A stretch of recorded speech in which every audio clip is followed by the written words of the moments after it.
Primero, buenas tardes y agradecer al banco por la oportunidad que me brinda de poder traerles en este caso una reflexión que tiene que ver justamente con temas de ética y responsabilidad social. Quisiera empezar presentando algunos conceptos que me parece que van a ser importantes y significativos para lo que corresponde a nuestra presentación. Lo primero que voy a hacer es algo que suelo hacer con mucha frecuencia cuando presento en realidad cualquier tipo de tema, que es un poco definir. Y como siempre se suele decir a mis alumnos, a las personas que eventualmente me escuchan, en realidad solemos olvidar que la palabra definir literalmente se define a sí misma. ¿A qué me refiero que se define a sí misma? Que justamente en la construcción de la palabra está lo que tenemos que tener en cuenta. Definir es delimitar. Uno no define si es que incluye más de lo que debe o deja fuera cosas que deberían ser pertinentes a aquello de lo que estamos hablando. Desde ese punto de vista, definir lo que es ética implica diferenciarla de otras formas de saber, de otras disciplinas que son significativas. Por ejemplo, es importante para poder entender qué cosa es la ética, darse cuenta, como lo decíamos hace un instante, que es parte de la filosofía. Es decir, que es una disciplina que pertenece a este ámbito del saber. También es importante, en este caso particular, darse cuenta que muchas veces tendemos a confundir dos términos que suelen presentarse como sinónimos, que son los términos de ética y de moral. En realidad, como tendremos oportunidad de comentarlo, hay una relación muy estrecha entre ambos conceptos, pero en términos estrictos, digámoslo así, una no existiría si no existiera la otra. En términos estrictos, muchas veces se habla de ética como filosofía moral, es decir, como reflexión acerca de la moral. Bajo esa premisa, entonces, lo que tenemos presente es que no puede haber esta rama de la filosofía, que es la llamada ética, si no existe de alguna manera un objeto sobre el cual reflexionar, un objeto sobre el cual, digamos, pensar. La otra disciplina, la otra rama del saber que también es significativa para lo que vendría a ser la ética, es lo que conocemos con el nombre de política. Desde un primer momento, desde que apareció la ética como una forma de saber, quedó muy claro que en realidad la ética se subordina a la política, por algo que justamente Aristóteles fue uno de los primeros en mencionar, que fue el hecho de que si bien es algo positivo, algo deseable, algo que naturalmente nos mueve a alcanzar el bien individual, es 1000 veces mejor, es mucho mejor llegar a obtener un bien común, un bien compartido. Entonces, voy a empezar simplemente por esta definición, por esta delimitación, por esta, digamos, diferenciación, para dejar algunas pistas de lo que va a ir apareciendo más adelante cuando tengamos que hacer referencia a lo que llamamos responsabilidad social. Lo primero que voy a decir entonces es que la ética es parte de la filosofía. ¿Qué significa decir que es parte de la filosofía? Que hereda ciertas características, ciertas cualidades que son propias justamente de esa rama del saber. Y me interesan fundamentalmente dos de esas características. La primera es una característica un poco anecdótica, pero que de alguna manera va a permitirnos entender de qué estamos hablando cuando hablamos de ética. Siempre se dijo que la filosofía llegaba tarde. Y cuando decimos que la filosofía llega tarde, significa no otra cosa que simplemente hace un balance, un examen de lo que ya está dado. Es decir, no puede haber una filosofía que anticipe los hechos. Lo que hace es simplemente reflexionar sobre lo que está dado. Desde ese punto de vista, la ética no va a ser una disciplina que proporcione instrucciones o reglas prácticas acerca de cómo vivir. Lo que la ética va a hacer es simplemente reflexionar acerca de modos de vida, acerca de lo que llamaríamos, en términos sencillos, prácticas comunes que están instauradas en nuestras comunidades, para ver en este caso si estas prácticas comunes son prácticas viables o no lo son. Entonces, la primera característica que la ética va a heredar de la filosofía es justamente esta que acabo de mencionar: llega tarde. ¿Qué significa que llega tarde? Pues que simplemente solamente comienza a operar cuando, por decirlo en estos términos, el día ha terminado, cuando los quehaceres se han concluido, cuando las personas entran en el momento del reposo o el momento del descanso. El filósofo no se compromete directamente con la actividad, se compromete con lo que diríamos en este caso simplemente la reflexión. Lo curioso de la palabra reflexión está justamente ahí. Cuando hablamos de reflexión no estamos hablando simplemente de una forma de pensar, sino que estamos haciendo alusión a lo que vendría a ser el reflejo de lo que tenemos delante. El filósofo se pone delante, la filosofía se pone delante como si fuera un espejo, y frente a ese espejo lo que hace es colocarse la realidad, la conducta humana, la forma del conocimiento, la manera en que nos razonamos como personas, y la filosofía lo refleja. El hecho de que lo refleje significa, y ustedes saben perfectamente que es así, que no lo muestra tal cual es. Es decir, siempre que uno se para delante de un espejo, el espejo te devuelve la imagen invertida.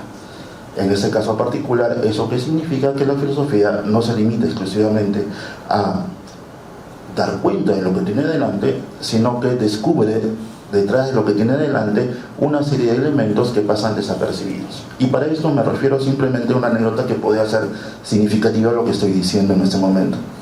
Curiosamente, la primera vez que se acuña la palabra filosofía en la antigua Grecia, en el momento en que aquel que supuestamente la acuñó, que se llamaba Pitágoras de Samos, fue preguntado por qué significaba ese nombre tan raro, esa palabra tan rara, simplemente esbozó lo que todos nosotros sabemos que es la filosofía, es decir, es la actividad de aquellos que aman la sabiduría.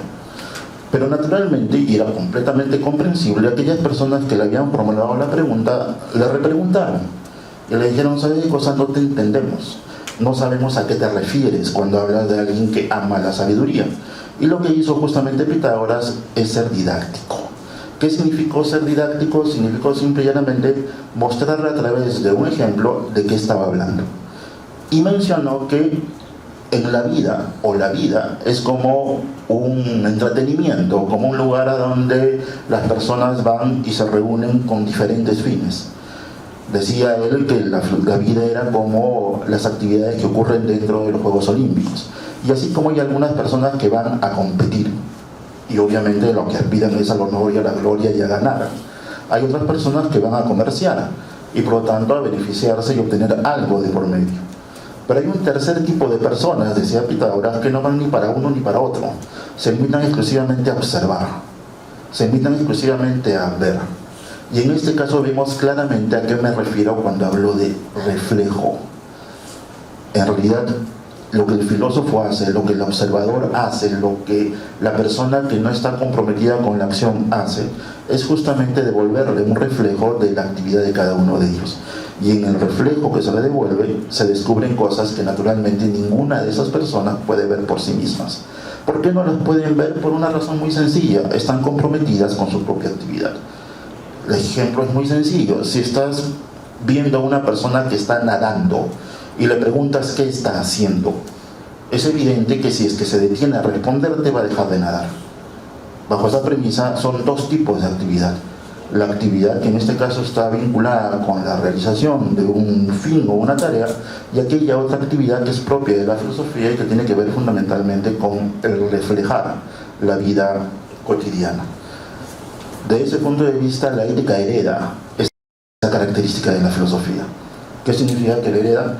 Que simple y llanamente se para delante del quehacer humano cual si fuera un espejo, y lo que hace es justamente muestra aquello que la constituye. ¿Qué es lo que constituye la vida humana? Que no está gobernada por el azar, que no está gobernada por la casualidad, que no es fruto simple y llanamente de la sin razón, sino que detrás de las conductas que cada uno de nosotros realizamos se descubren patrones comunes, se descubren prácticas compartidas, se descubren un conjunto de valores, un conjunto de hábitos, un conjunto de costumbres que justamente tienen la virtud de ser no de una persona, sino de varias de ellas. Y en base a eso es que justamente la ética lo que hace es reflexionar si ese entramado que estamos describiendo es un entramado que está justificado, o al menos que se está cumpliendo.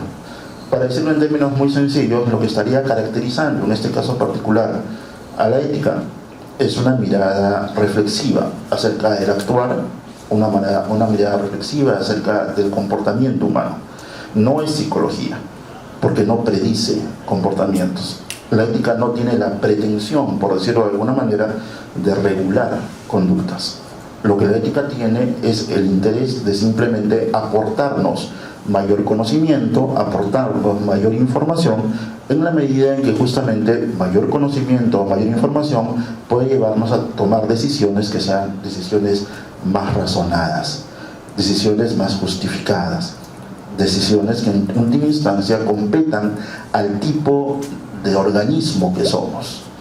Y es que justamente ahí es donde entra en contacto el segundo aspecto que me interesa resaltar, y es el hecho de que, como hemos dicho hace un instante, la filosofía es parte de la ética. La filosofía reflexiona acerca del actor humano, reflexiona sobre la base de lo ya dado, reflexiona reflejando la conducta humana, pero lo que busca es justamente captar la acción humana. Es decir, busca tener en cuenta básicamente aquello que corresponde o le compete al actor humano. ¿Qué significa en este caso actor humano? Pues no es simplemente actuar. O sea, una de las cosas que se dijeron desde un primer momento en la ética fue justamente que hay una dimensión del actuar que es la que interesa a la ética. Esa dimensión del actuar que interesa a la ética es lo que llamaríamos en este caso esa acción que llamamos racional. ¿En qué circunstancias es que actuamos racionalmente? Ya que hay dos objetivos: cuando dejamos en evidencia que estamos actuando prudentemente, o cuando dejamos en evidencia de que en realidad nos estamos guiando por lo que vendrían a ser principios que podríamos en este caso eventualmente universalizar. De ese punto de vista, entonces, ¿con qué nos encontramos? Nos encontramos con un individuo, con una persona que naturalmente está comprometida con la acción, está comprometida con el actuar, está conduciéndose delante de los demás, pero lo singular de esto es que hay aspectos de esa conducta que no se dejan reducir a una comprensión cabal. Esos aspectos tienen que ver con lo que Aristóteles llamaba una vida sensitiva o una vida nutritiva o una vida, digamos, de crecimiento. En otras palabras, hay una dimensión del actuar humano que viene a ser una dimensión irracional, una dimensión que se describe como propia del animal. ¿Qué tiene que ver un aspecto propio del actuar del animal o propio del actuar irracional con el ámbito de la ética? Una vez más delimitamos, una vez más demarcamos. ¿Qué significa que delimitemos y demarquemos? Que hay que tener en cuenta que cuando estamos hablando de acción humana en ética, no estamos hablando de cualquier acción, estamos hablando de aquella acción que consideramos como una acción racional. Y ahí tendríamos que plantearnos la pregunta: ¿qué cosa es lo que hace que una acción sea racional? Y lo que hace que una acción sea considerada racional es simplemente, como diría un poco Kant, que seamos capaces de universalizar aquello que nos mueve a actuar.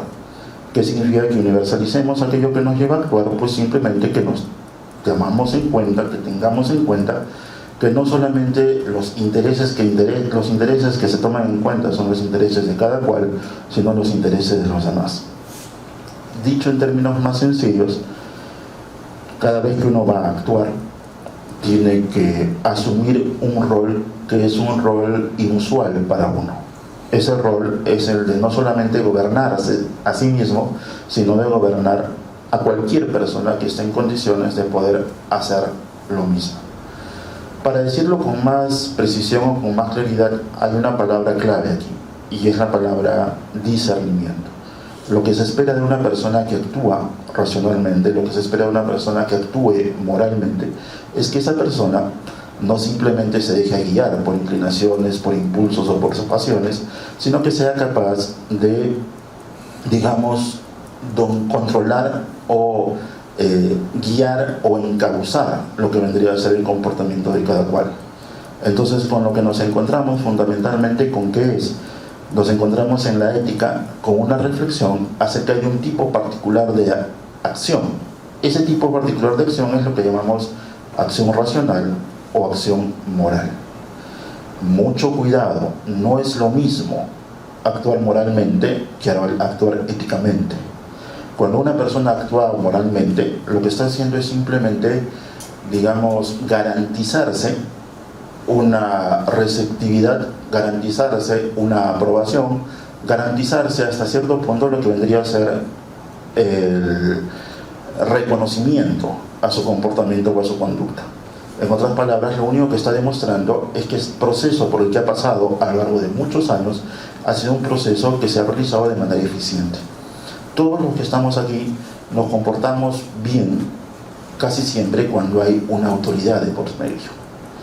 ¿Y eso qué significa? Simplemente que estamos actuando o estamos comportándonos dando cuenta del proceso de educación o de formación por el que hemos pasado.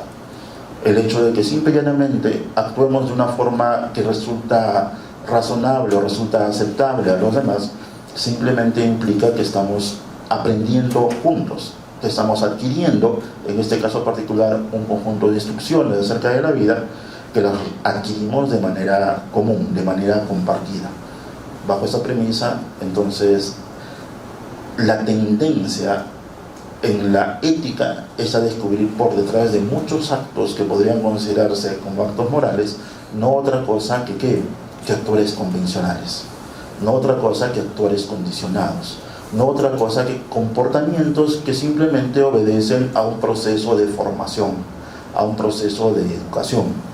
Lo que reflexiona y descubre la ética es que en realidad esas prácticas comunes que habíamos descrito previamente no son solamente prácticas comunes, sino son estrategias de formación o estrategias de educación por las cuales pasamos a lo largo de mucho tiempo hasta llegar a convertirnos no en otra cosa que en lo que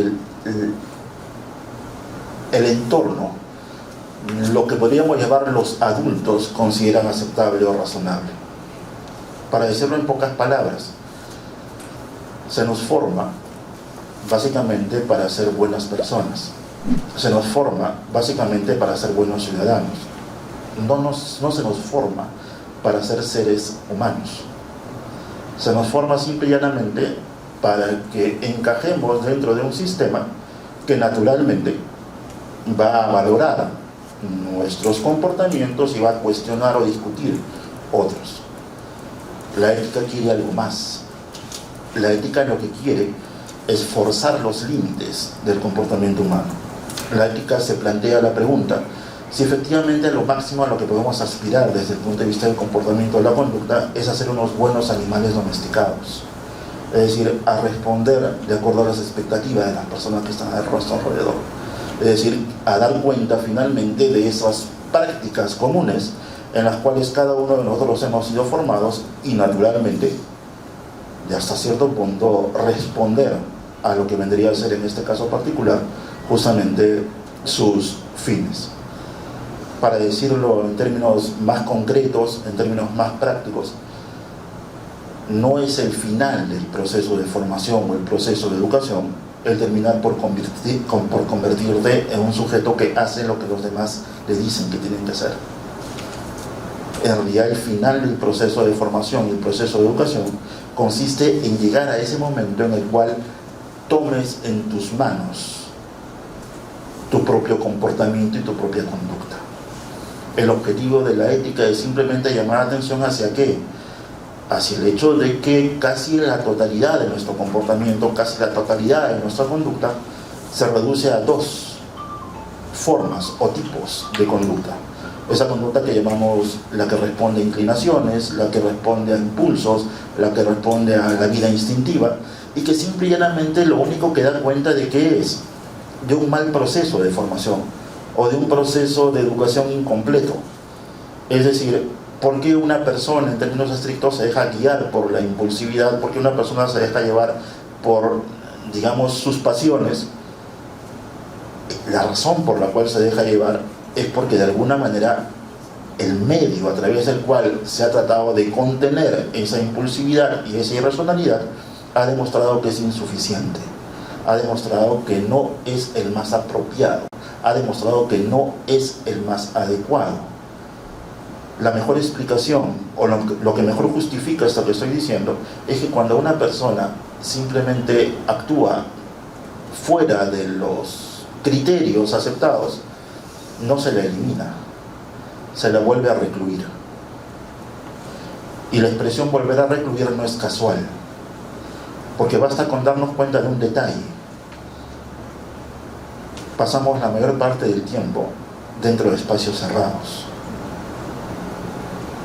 Y la pregunta es lógica. ¿Cuál es el propósito de pasar tanto tiempo en espacios cerrados? Y la respuesta ustedes la tienen. Es monitorear conductas. ¿Y para qué es necesario monitorear conductas? Simplemente para asegurarnos que cada cual haga lo que tiene que hacer. Para demostrarnos en términos prácticos qué tan bien formados o educados estamos, qué tan bien adaptados estamos al sistema que se nos propone. El único inconveniente de eso, ¿cuál es? El inconveniente más grande de esto que estamos describiendo es que no nos damos cuenta, desde el punto de vista de la ética, que estamos desperdiciando un organismo, digamos, excepcional. Ese organismo excepcional es este que llamamos un animal racional. ¿Y este animal racional quién es?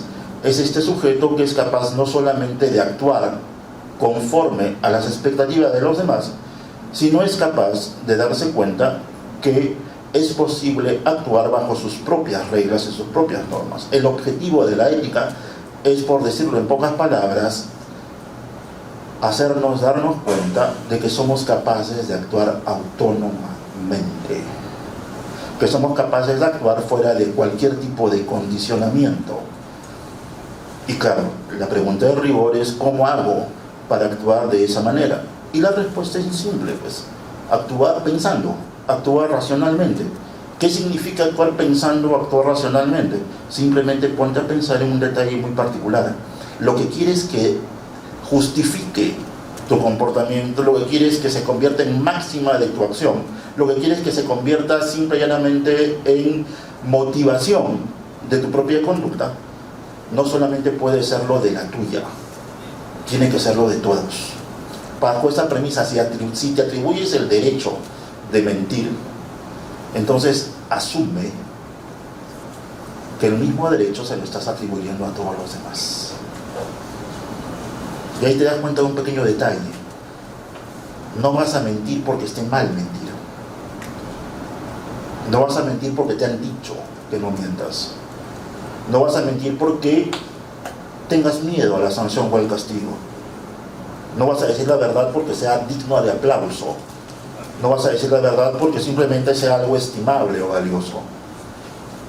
Vas a decir la verdad porque es lo único que en un mundo de seres racionales, en una comunidad de seres racionales, puede hacerse. Si estás viviendo dentro de una comunidad en la cual le estás atribuyendo el mismo derecho a mentir que te estás atribuyendo a ti mismo, pues simplemente nada se hace creíble. Se los pongo con un ejemplo aún más extremo, ¿ya? Si me atribuyo el derecho de matar a alguien, lo que no me estoy dando cuenta es que yo no soy excluyente, yo no soy exclusivo, yo no soy, digamos, la excepción a la regla. Ese mismo derecho se lo estoy dando a todos. Y ustedes saben perfectamente que una sociedad que considera que el derecho a matar es un derecho universalmente reconocido, no es una sociedad, pues. Porque a mediano plazo va a desaparecer. ¿Por qué? Porque ya no se podrá aplicar la norma. Porque la norma que acabo de imponerme ya no se podrá realizar. Eso es actuar racionalmente.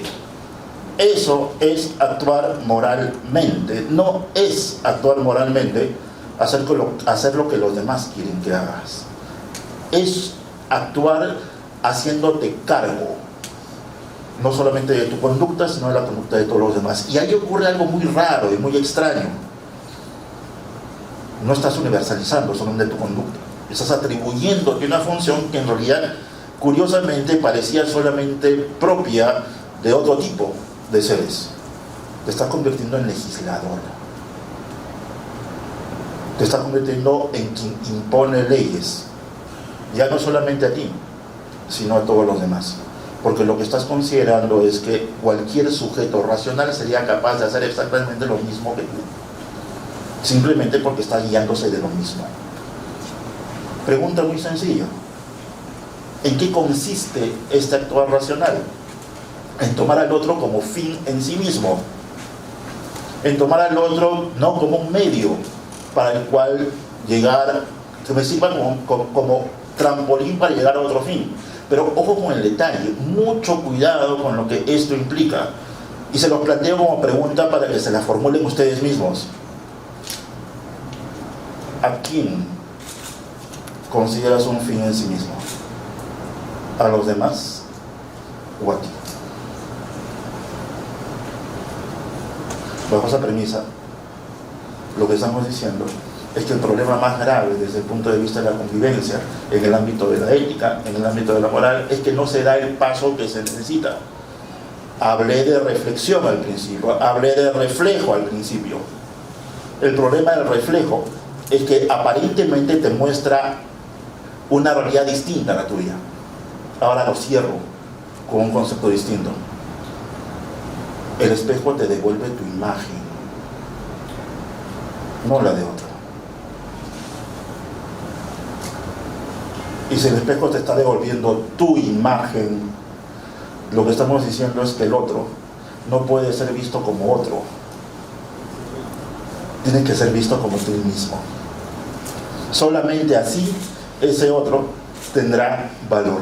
Solamente así ese otro podrá ser considerado no como un medio, porque tú no te vas a tomar como un medio nunca, siempre te vas a tomar como un fin. Bajo esa premisa, esas dos expresiones, que son expresiones muy gratas para la ética, actúa como si el otro fuera un fin en sí mismo y no un medio. Lo único que parece funcionar aquí es que te des cuenta que ese otro no es otro, pues. Ese otro es no otra cosa que un reflejo tuyo. Tú te estás viendo en la otra persona. Y ese es quizás, un poco en la línea de lo que conversábamos antes de la conferencia, el mayor de los problemas de una sociedad como la nuestra. Que somos incapaces de ver al otro como uno mismo. Que no nos reflejamos en la persona que está delante de nosotros. Y eso pues obviamente no tiene que ver solamente con interacciones humanas, tiene que ver hasta con interacciones con la misma naturaleza. El problema radica justamente en eso, en darse cuenta que solo reflexivamente, solo desde un punto de vista ético puedes darte cuenta de un asunto muy puntual. Los demás son simplemente variaciones, matices de cada uno. Y al ser matices, obviamente el tipo de vínculo, el tipo de relación, se construye bajo otros parámetros, inclusivos, tolerantes. Bajo esa premisa, la responsabilidad social no es algo que se impone, es algo que se infiere de alguien que actúa racionalmente. El compromiso con la naturaleza, el compromiso con, digamos, los grupos, las minorías o los grupos excluidos, no es algo que se puede imponer de arriba, porque si no estaríamos una vez más en el problema de siempre. O sea, actuamos como los demás quieren que actuemos. O sea, nos resulta que de un tiempo a esta parte está de moda ser inclusivo. Así es que no se ve mal, o se ve mal que no lo sea. Bajo esa premisa, ¿qué es lo que hago? Prefiero simplemente cumplir con las expectativas de los demás, a pesar de que en la interna no me interesa en absoluto esa otra persona. ¿Cómo salvas ese problema? Simplemente dándote cuenta que la otra persona es tu reflejo. No es otro, eres tú, solo que naturalmente con un matiz diferente. Y ojo con ese detalle, verlo como un matiz diferente también te enriquece, porque permite darte cuenta que no eres unidimensional, sino que tienes varias dimensiones en función naturalmente de las personas que están a su alrededor. Bueno, ha sido un speech un poquito, digamos, espontáneo.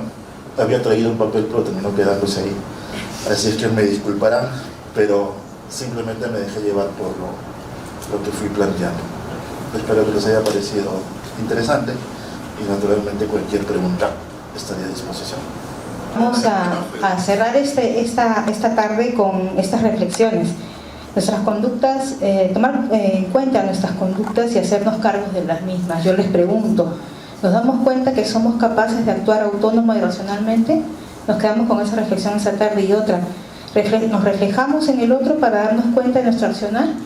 mucho que pensar esta tarde, ¿sí? Los invito el día de mañana a la ponencia Innovación, Estrategia y Emprendimiento Empresarial a las 11 de la mañana en el auditorio, en el piso 8, aquí, en el 804, y gracias por estar acá, gracias a todos los conectados y gracias a José.